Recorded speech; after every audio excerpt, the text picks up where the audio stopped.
tricky brief, broadly well realized but with some notable and, to be honest, really rather disappointing exceptions.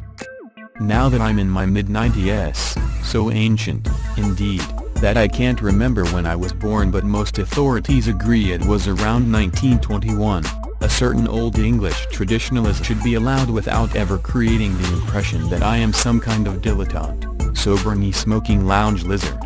This is a note struck to perfection by the use of leather. But at the same time, I must be seen to be embracing modernity, and I find much in the carbon fiber accents that speaks well of my cold, hard character and monochromatic outlook on life. The dials are excellent, too, and prove a point lost on Aston Martin these past dozen years, namely that it is entirely possible for an instrument panel to be stylish and easy to read, all at the same time. But I'll reserve the closest I come to real praise for the steering wheel, whose rim shape and thickness fit my hairy knuckles to perfection. However, I'd lose all the buttons mounted on the wheel. I have no desire to be seen trying to emulate those pasty-faced, lily-livered, message-wetted Armco Dodgers who pass for racing drivers these days. And now the less impressive aspects, the least of which was the near-terminal consequences of someone forgetting to load the machine guns. I'm actually more annoyed about the lack of stowage space on board.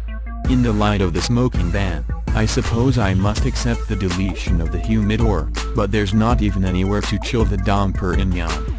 Need I remind you that the last time we spoke on this subject, you promised me that the champagne would be kept in a computer-controlled, gyro-suspended, independently cooled centrifuge that would match in exact, equal and opposite measure every movement of the car, so that even if said car spun through 720 deg, not a single bubble would be released from the precious liquid.